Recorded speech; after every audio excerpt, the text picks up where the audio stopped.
Alex Hormozi est un entrepreneur américain qui a littéralement fracassé YouTube en fédérant une communauté de plus de 7 millions de personnes. Il a donc bombardé toutes les plateformes de contenu vidéo et aujourd'hui, je vais vous montrer comment vous allez pouvoir réaliser cet effet provenant de sa plus grosse vidéo avoisinant aujourd'hui les 3,8 millions de vues. Mais avant de commencer, je vais vous donner l'accès complet au projet After Effects dans lequel tu vas retrouver tout le déroulé de l'effet que l'on va voir dans cette vidéo. À la base, je voulais vendre ce fameux projet et après je me suis rappelé que mon but c'était d'accompagner le plus de personnes à devenir monteur vidéo. Donc j'ai décidé de vous en faire cadeau et pour cela vous avez juste à cliquer sur le premier lien dans la description et maintenant que vous êtes prêts, on peut commencer. La première étape c'est de faire la scène 3D, donc on va créer un sol avec deux murs dans le fond de la vidéo. Pour ce faire, j'ai été chercher directement sur internet le sol, donc j'ai tapé Blueprint et voici ce que l'on obtient. Je l'importe directement dans After Effects, je mets le calque en 3D et je vais modifier l'axe de rotation pour pencher de cette manière le sol. Pour les murs c'est pareil, je vais sur Google, je prends les textures bleues, je les importe dans After Effects, je bascule le calque en mode 3D et en modifiant ce paramètre, je vais venir incliner mon mur de cette manière. Une fois que c'est terminé, je vais dupliquer ce fameux mur là et je vais venir le retourner de cette manière et maintenant on a nos deux murs qui sont bien placés au fond. Prochaine étape, on crée une caméra. Soit tu vas sur le raccourci clavier que tu auras paramétré au préalable, soit tu fais clic droit, nouveau, caméra. On va venir faire un calque de forme avec cet outil, on fait un rectangle pour recréer l'espèce de billet. Le fond, on va le mettre en bleu foncé et le contour, je le mets en blanc avec un contour de 8 pixels. Une fois que c'est terminé, je refais un calque de forme, mais cette fois-ci pour faire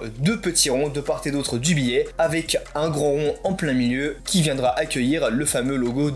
J'oublie pas d'enlever le fond pour les trois ellipses et je garde uniquement le contour. Maintenant, on va devoir recréer ces petits coins arrondis comme ça et pour ce faire, c'est super simple. On fait un rectangle avec exactement le même contour que tout à l'heure. On va prendre l'outil ellipse et faire 4 ellipses dans chacun des coins de notre rectangle. La prochaine étape, c'est de sélectionner absolument tout ce qu'on a fait, donc tous les calques de forme, faire une précomposition avec ces derniers, et maintenant, grâce à l'outil plume juste ici, on va faire un masque, et on va venir en fait découper toutes les parties de l'ellipse qui vont dépasser pour créer justement ce fameux creusage dans les coins. Petite erreur de ma part, dans la précomposition, j'ai mis le fond du billet bleu, il faut l'enlever de la précomposition et le mettre simplement au-dessus de la précomposition. J'importe le logo $ directement au milieu, j'agrandis son échelle, je vais dans calque, tracé automatique et je clique sur OK. Ceci va nous permettre de sélectionner l'entièreté de notre logo avec un masque et une fois qu'on a ce fameux tracé, on va venir faire un solide sur lequel on va venir appliquer le plugin Saber. Dans Render Settings, je mets le fond en transparent pour enlever le fond noir et sur Customize Core, je vais mettre Layer Mask. Pourquoi je fais ça? Eh bien lorsque l'on va faire un masque sur le calque de Saber,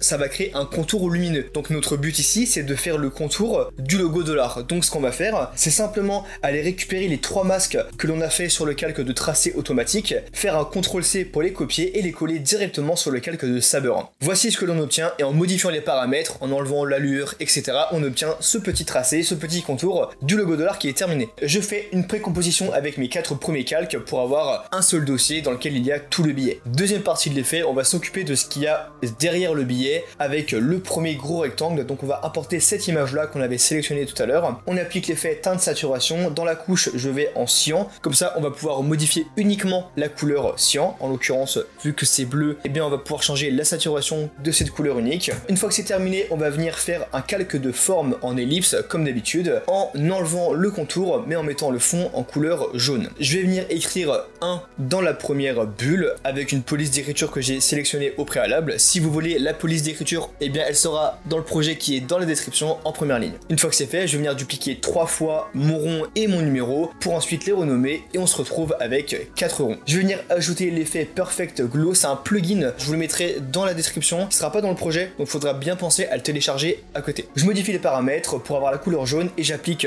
l'effet Perfect Glow sur les 3 autres calques. Maintenant on va créer le contour, donc on va créer un solide, on applique l'effet Saber dessus, on enlève le fond et on le met en transparent, on met le Customize Core sur Layer Mask et on fait un rectangle pour créer le contour. On va mettre le preset sur Energize Noise, on met la couleur en bleu cyan et je vais venir recadrer bien comme il faut le contour pour qu'il matche avec le fond bleu qu'on a mis au préalable. J'applique un effet teinte de saturation sur ma précomposition du billet que l'on a fait tout à l'heure pour pouvoir mettre un bleu un peu plus foncé. Maintenant ce que l'on va recréer c'est ces petits effets de traits qu'il y a sur le billet et pour ce faire c'est super simple, on va créer un calque de forme de cette manière en faisant un tracé avec notre outil plume et une fois qu'on a ce tracé on va venir le dupliquer beaucoup de fois sur l'entièreté du billet. Une fois que c'est terminé, on va faire une précomposition avec l'entièreté de tous nos calques et on va simplement avec l'outil plume détourer tout le contour du billet pour pouvoir avoir les traits uniquement sur le billet. Pensez à inverser le masque, voilà c'est beaucoup mieux. Maintenant le problème c'est que les traits sont toujours en dehors du billet, donc il ne reste plus qu'à faire un deuxième masque rectangle qui épouse la forme du billet et on met ce calque en mode soustraction inversée et voici le résultat final. Il ne me reste plus qu'à mettre l'opacité à 68 et là on se rapproche fortement du résultat final. Je peaufine quelques détails en ajoutant 3 masques circulaires sur ce même calque pour pouvoir mettre les traits dans les fameuses 3 ellipses que l'on a fait au préalable. Maintenant on a un problème, les traits sont au milieu du logo doré. Nous on ne veut pas qu'ils soient à l'intérieur. Donc pour ce faire on va retourner dans la précomposition du billet, sélectionner les 3 masques du logo dollar, CTRL-C, les copier directement sur le calque, mettre le calque en mode soustraction et boum, ça nous a soustrait nos traits. On a juste à remodifier la taille pour bien que nos masques matchent avec le logo dollar. Une fois que c'est terminé, on va passer au texte.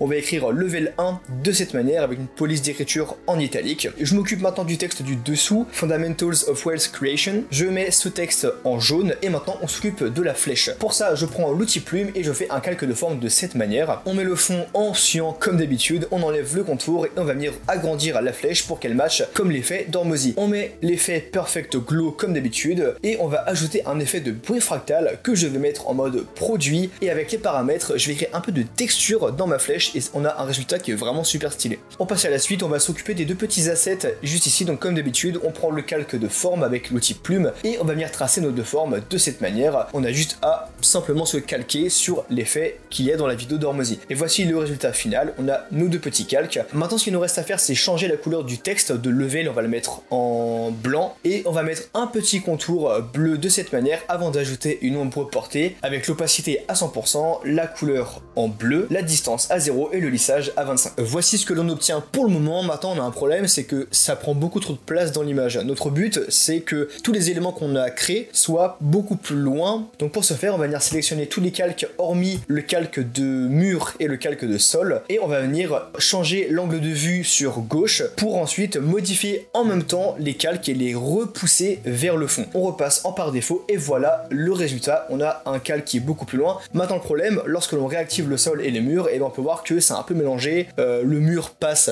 dans les logos qu'on a fait au préalable, donc on a juste à remodifier le remplacement pour qu'il n'y ait plus de problème. Je modifie l'échelle, j'étends un petit peu le sol pour qu'il n'y ait plus de fond noir, les 2 murs bleu clair, et bien j'ai juste à les réagrandir, à les recaler, et voilà, le problème est terminé. Je sélectionne mes 8 calques, donc les 4 boules jaunes avec les 4 textes, pour ensuite les ravancer parce que là, ils avaient perdu un petit peu en lueur car ils étaient derrière le billet. N'oubliez pas qu'on est dans une scène 3D, donc si on a le calque de billet juste ici avec le calque de rond qui est sur le même axe, bien, tout à l'heure nous avons reculé le billet et des fois ça peut arriver que les calques de rond ici ils soient un petit peu derrière et c'est pour cette raison qu'on avait perdu en lueur. Donc là ce qu'on a fait c'est simplement les ravancer pour mieux les voir. On passe en 2 vues pour avoir une idée claire de ce que l'on voit. On va venir animer une caméra 3D. Donc on a nos 2 vues, à gauche on a ce que l'on voit en temps réel, ce que la caméra voit, et à droite on a une scène 3D où l'on va voir comment positionner la caméra et la déplacer pour avoir le rendu qu'on souhaite. Pour ce faire c'est super simple, je vais aller au tout début de mon plan, sélectionner toutes les images clés et bouger ma caméra de telle sorte à avoir à peu près le même angle de vue qu'il y a sur l'effet d'Hormozy. Une fois que c'est terminé, on va déplacer notre curseur de cette manière et remodifier l'angle de la caméra, position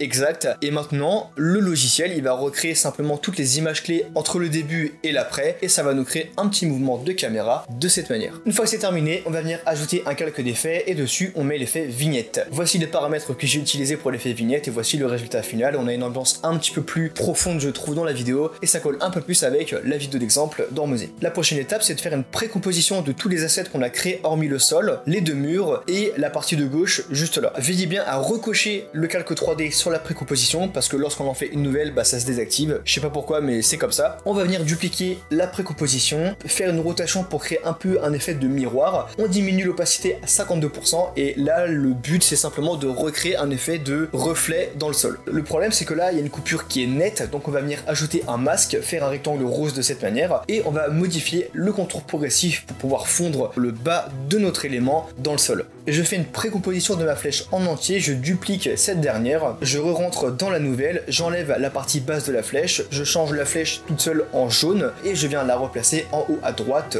de mon fameux billet. Là, ce que l'on a fait, c'est simplement reprendre la flèche bleue qu'on avait fait au préalable et la mettre à droite. Elle est juste plus petite et on a changé sa couleur. On arrive quasiment à la fin de cet effet, on va terminer avec l'effet de petites étoiles qu'il y a dans chaque coin du billet. Donc pour ça, c'est super simple, tu vas prendre ton outil plume, faire un tracé de cette manière et avec ton masque, tu vas faire ce tracé pour pouvoir créer une sorte, je sais pas, de trait qui devient de plus en plus fin. Une fois que c'est terminé, tu vas simplement dupliquer ce calque et le rotationner pour le mettre à 90 degrés par rapport au premier calque. Bam, on a un effet d'étoile. Je vais faire une précomposition de cette étoile, je mets la précomposition en mode 3D, comme toujours, n'oubliez pas, c'est important, et comme d'habitude, on vient replacer cette fois-ci notre étoile en haut à droite de notre calque, on replace sur le même axe, et une fois que c'est terminé, on va venir dupliquer la précomposition 4 fois pour pouvoir mettre une étoile dans chaque coin, et voici le résultat final de l'effet. J'espère que cette vidéo vous aura plu. Personnellement, j'ai pris un plaisir fou à la faire parce que j'adore Hormozi, je trouve que c'est un très bon entrepreneur américain. Je trouve que cet effet, vous allez avoir énormément de nouvelles notions que peut-être vous ne connaissiez pas. Si vous êtes débutant en montage vidéo, forcément ça peut que vous aider, donc je suis très content de pouvoir vous transmettre un maximum de connaissances, de compétences, vous transmettre ma passion. Je suis d'ailleurs toujours en train de travailler sur la formation Liberty Edit.